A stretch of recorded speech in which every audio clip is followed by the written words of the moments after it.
Hey everybody, it's Mrs. Harbin.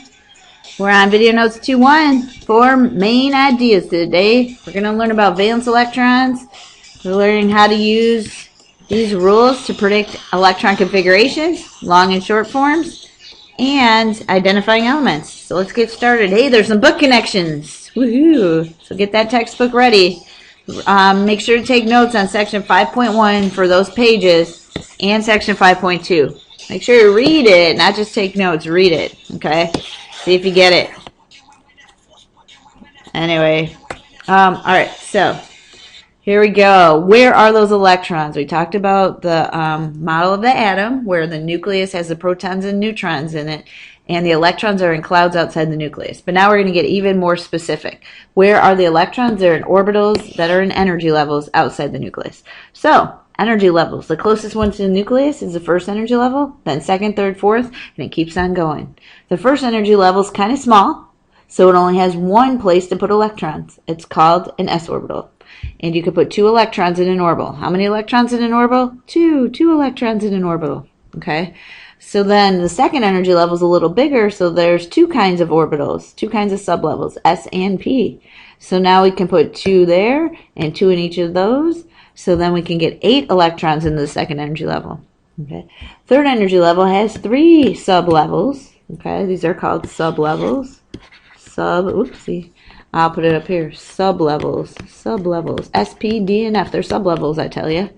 All right, and those sublevels have orbitals in them, and those orbitals can hold electrons. So, where are the electrons? Well, here's the nucleus. What's in there? Protons and neutrons, Mrs. Harbin. You got it, yeah. Protons and neutrons in the nucleus. So when we say orbitals, we mean spheres or other shaped probability areas where electrons are likely to be found. So mathematical descriptions tell us the shape of the kind of like the area where you would find electrons. So see this inside sphere? That's the first energy level, s orbital. And then that's all that can fit in that energy level. So see this outer sphere? That's the second energy level, s orbital. And 2 electrons can fit into that. And then these ones that kind of look like balloons coming out, those are the p orbitals. 1, 2, 3 of them, similar to that, all in the second energy level, and you can put 2 electrons in each. And then this third sphere is the third energy level, s orbital. So every energy level has an s orbital. Then starting with the second, every energy level has a p orbital. Then starting with the third, every energy has an s, p, and d orbital. Okay, so we're going to see where the electrons are in those orbitals. So there's some rules for how the electrons are arranged in these electron orbitals. So one of the rules is fill the lowest energy sublevels first. Okay, that's called the Aufbau principle, because Aufbau is German for building up.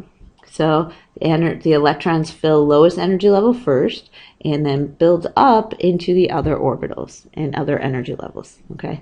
Now, only 2 electrons can fit in an orbital, and they have to have opposite spin. That's called the Pauli exclusion principle. Exclusion, that's how you spell it, principle, saying that, okay, if you have 2 electrons in an orbital, they have to have opposite spins, and then that's all that can fit because of the interaction between electrons. You can't get more than 2, and they have to have what we call opposite spins. The third rule that helps us describe where electrons are is that 1 electron goes into a sublevel at a time until they're all half filled before they double up. Okay. So this is Hund's rule. Hund says 1 at a time until you have to double up. Okay, so look at these circles. That's this whole thing is called an orbital diagram. Look at these. That's called an orbital diagram. What's the diff? This shows the energy increasing. See, increase energy. This shows them going across the page because it's just a little easier to write, but it follows in line. Okay, so each circle is representing an orbital, or each square. The lowest energy is the 1s orbital, and then that gets filled up, and then you go to the second energy level and find the 2s orbital, then that gets filled up, notice the opposite spins, and then go to the second energy level, p sublevel, and fill that up, notice the opposite spins, 2 in each.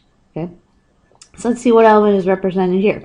What do these arrows represent? Electrons. So we have 2, 4, 6, 8, 10, 12, 14, 16, 18, 19 electrons. So you check your periodic table, find out that this must be potassium because it's showing 19 electrons. Now you might be saying to yourself, that means 19 protons. Well, when potassium's an atom, it also has 19 electrons.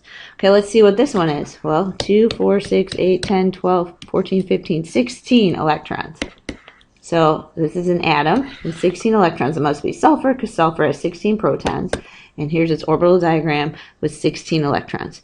Notice that even though those look like they can both fit into that orbital, this is hungeral because these have room to spread out. They will. Okay, so orbital diagrams are pictures of circles or squares representing the orbitals.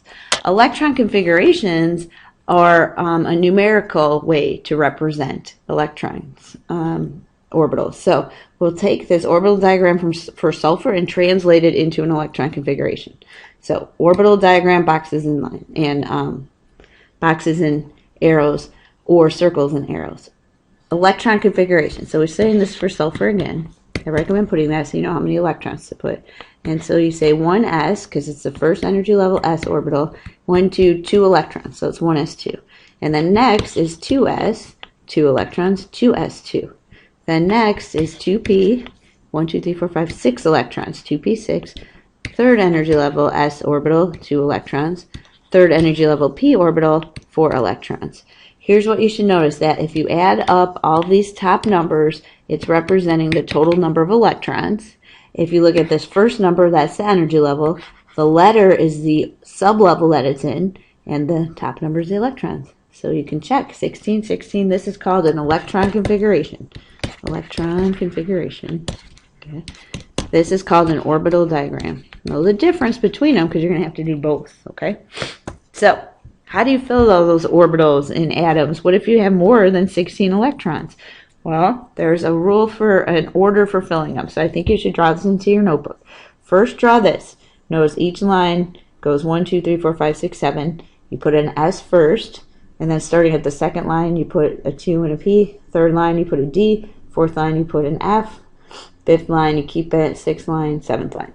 Okay. Now, the reason you stop there is because if you use this filling diagram, it will represent every single element on the periodic table and fill up all the electrons. After you draw this part, you draw the arrows in. The arrows have to go at a diagonal. Start at the bottom, fill up to the top. So if you were writing an electron configuration, you would start and fill the 1s orbital. And once that's full, you'd have to go to second energy level, fill the 2s orbital. Once that's full, you go to the second energy level P sublevel, fill it, S sublevel, fill it. After that's full, you go back to the bottom. 3P fills next, then 4S, then 3D, 4P, 5S, 4D, 5P, 6S, 4F, 5D, 6P, 7S, 5F, 6D, 7P. Okay, that's how the electron orbitals fill to take care of as many electrons as can fit into those. Right? So just make sure you can draw it if you want to use it. So start here and then put your arrows up. Okay, so let's practice using it. Electron configuration for a sodium atom. Keyword atom. Atom means that there's 11 protons in the nucleus, then there's 11 electrons outside because atoms are neutral. Right? So if there's 11 protons, we can describe where the electrons for sodium are. So how do we start filling the electron configuration? We start down here, and it's follow the arrow. It says fill up the 1s orbital. So 1s. How many electrons can fit into an s orbital? 2. Okay. Remember, an s orbital is a sphere, and it's just one shape, and it can only hold 2 electrons. So that takes care of 2 of our 11 electrons. Then we go to the down here, follow along, and it says fill the 2s orbital next. How many electrons could fit into an s orbital? If you said 2, you're right on. Whoop! All right. Now, that takes care of 4 electrons, but sodium has 11. So we have to go down here. And now we run into the 2p, second energy level, p sublevel. Now, remember the p sublevel kind of looks like this. And so there's actually 1, 2, 3 different orbitals, right? If we were drawing it as circles or boxes, we would draw it like this. So we can put 1, 2, 3, 4, 5, 6 electrons into the p sublevel. So we can put a 6 there, and that fills that up.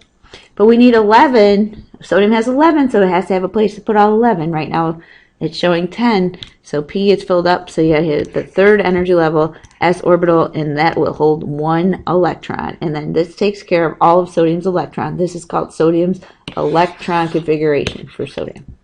All right, now it says electron configuration for the sodium ion. Right now, I'm going to tell you that when sodium makes an ion, it still has 11 protons, but has a +1 charge. In order to have a +1 charge, what happens to these electrons? Well, one of the electrons has to go away. Conveniently, there is just 1 electron in that outermost orbital. So sodium ion has 10 electrons. So we'd say 1s2 for the first 2 electrons. 2s, oopsie, who wrote that? I did it. 2s2 for the second 2, 2p6, and that's 10 electrons. So this is the sodium atom with all 11 electrons. This is the sodium ion where that 1 electron has gone away. So now there's 11 protons, but only 10 electrons. That's the sodium ion. It has what does it have? Da-da-da-da-da, charge. Okay, so your periodic table is a helpful tool. If you memorize this filling diagram and can draw it, you can use it. But if you have a periodic table, you don't need the filling diagram because there's something convenient about it. Okay, here's the shape of the periodic table. This represents the energy levels. Okay, and if you could see, it's purple over here, and these are s orbitals. How many electrons can fit in an s orbital? 2, and there's conveniently 2 blocks there. Over here, it says the p sublevel, but notice this is 1, 2, 3, 4, 5. So that's the energy level. Here's the p sublevel. Okay, how many p orbitals are there? 1, 2, 3 p orbitals, so it could hold 6 electrons. 1, 2, 3, 4, 5, 6. Convenient, huh? Oh, here comes a train. So you could put 6 electrons in the second energy level. So using the periodic table, you can show the filling diagram, because what fills first? 1s, then 2s, then 2p, then 3s, then 3p, then 4s, and then 3d, after 4s, 3d, then 4p, then 5s. So the periodic table actually shows you this filling diagram if you know where the blocks are. This is the s block, p block, d block, and f block. Okay, so we'll use it in class and you'll remember it. Okay, so is there a shorter way to do this? Meaning, do you have to write out starting? So if I want to write an electron configuration for this element, wow, that's a lot of electrons. That's 1, 2, 3, 4, 5. That's 53 electrons. That's a long way to go. But instead of writing it out 1s2, 2s2, and starting here and getting all the way to over here, we can do a shortcut.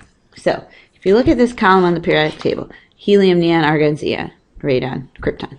Okay, these are called noble gases. Noble gas. Noble gas. These elements are noble gases. Okay, so noble gases are stable. That means the electron configurations they have allow them to be stable, so they don't want to form bonds. They want to keep all their electrons. They don't want to lose any. Don't want to gain any. So the noble gas is going to be a model for all the other elements. So if I wanted to do the electron configuration for strontium, I would start with the noble gas that comes before strontium. So here's strontium, element number 38. Okay, so I need 38 electrons. But instead of starting with 1s2, I can find the noble gas that comes before strontium, so 37, 36, and it's krypton. And so I could put, krypton in brackets, and then that represents all of krypton's electrons. And so that represents 36 total electrons just with those brackets. So once I am there, I could say, okay, krypton's here. I got 1, 2, 3, 4, 5, 6. Then strontium's in the 5th row, so I'm in the 5th row, 5. And I'm starting over here, and that was the S block, S2. So then 36 electrons from krypton, plus 2 more gives me strontium's electron configuration. Okay? Practice in class, but you have an example of it now. All right, sorry about that. Okay, keep writing. Don't stop. There's something called valence electrons. Important term. Valence electrons. What are they? Outermost electrons. So what are valence electrons? Outermost electrons. So it's easy to predict how many valence electrons an atom has by looking at the periodic table. Because this group right here has 1 valence electron. This group has 2 valence electrons. I'm going to skip over to here, 3 valence electrons, 4 valence electrons. Hey, I'm just counting 5 valence electrons. Coincidence? No. 6 valence electrons. 7 valence electrons. Okay, and here this one has 2 valence electrons, but the rest of this group has 8 valence electrons. Okay, so all of these elements that are under those in those columns, the top number above, if you count 1, 2, 3, 4, 5, 6, 7, 8, you know the valence electrons for those. So what's so big about valence electrons? They help predict how many bonds something's going to make and how it reacts. So valence electrons help determine charge and how many, whoa, who forgot the word many? I did. How many bonds elements will make. Okay, so let's try this again. This is the first group on the periodic table. All of those elements have 1 valence electron. This is the second group. All of these have 2 valence electrons. Skip these ones for now. All of these elements have 3, 4, 5, 6, 7, 8 valence electrons going across. So here's a prediction you can make. Any element with 3 or less valence electrons will lose those valence electrons to be stable. Okay. Any element with 4 or more valence electrons, 3 or more valence electrons. Okay, so 3 is the cutoff. Usually 3 or less, they lose them. 4 is iffy, but over 4, so more than 3, will gain or share electrons to be stable. Okay, so what happens when lithium loses its outer electron? Well, then it only has 2. Which noble gas has 2 valence electrons? Helium. So lithium loses 1 outer electron and acts a lot like helium after that. Okay, or is more stable like helium. What about strontium? Strontium has 2 valence electrons. So if strontium loses those 2 valence electrons, it's going to have 36. Look, at a noble gas with 36 electrons is krypton. So strontium acts more stable like krypton is after it loses those valence electrons. Hey, look, fluorine right here. Fluorine has 7 valence electrons. So how can fluorine be more stable? Well, right next to fluorine is neon. Neon's stable with 8 valence electrons. So what fluorine does is it gains 1 electron to be more stable. So let's play what element am I? So these are elements. What does that mean? That means neutral. Atoms are neutral, right? Okay, so we're looking for the neutral element with 2, 4, 10, 11, 12, plus 6, 18, 19 electrons. So we're looking for something with 19 electrons. We know it's an element. So we're looking for 19 electrons. That means 19 protons. And booyah, it's potassium. All right. This one has 2, 4, 10, 20 total electrons. So we're looking for an element with 20 electrons. Well, if it has 20 electrons, it has 20 protons because it's neutral. Booyah, calcium. Okay. All right. Now we're playing a different game. It's called What Ion Am I? When we did these, protons equals electrons, so those had to equal each other. Now we're talking about ions. That means there's a charge. Okay, how do you get a charge? Well, I don't know how you get a charge, but an element gets a charge by either losing or gaining electrons to make an ion. So here's an original electron configuration. This is another electron added, so now there's 6. So originally there were 7, 8, 9. Okay, what element has 9 electrons? Fluorine. Okay, fluorine has 9 electrons. But then fluorine gains 1 electron to be this. So this isn't fluorine, this is fluoride, or an ion of fluorine, which has an extra electron. Okay, so I know it's been a long time. I want you to make sure you read chapter 5, section 5.1. All right, those pages, and then 5.2. It's going to give you all this cool information and pictures about electron configurations. All right, make sure you can answer these questions. There's some tables in the book, and I want you guys to be able to focus on being able to interpret science using like tables and being able to explain them. So make sure you can explain why 32 electrons can fit in the 4th energy level, and then how orbital filling diagram for nitrogen explains Hund's rule. Okay? All right, to review. Electron configurations are periodic. That means if you look at the periodic table, it'll help you find it. Use your rules. There's 3 rules. One rule, 2 rule, 3 rules. All right.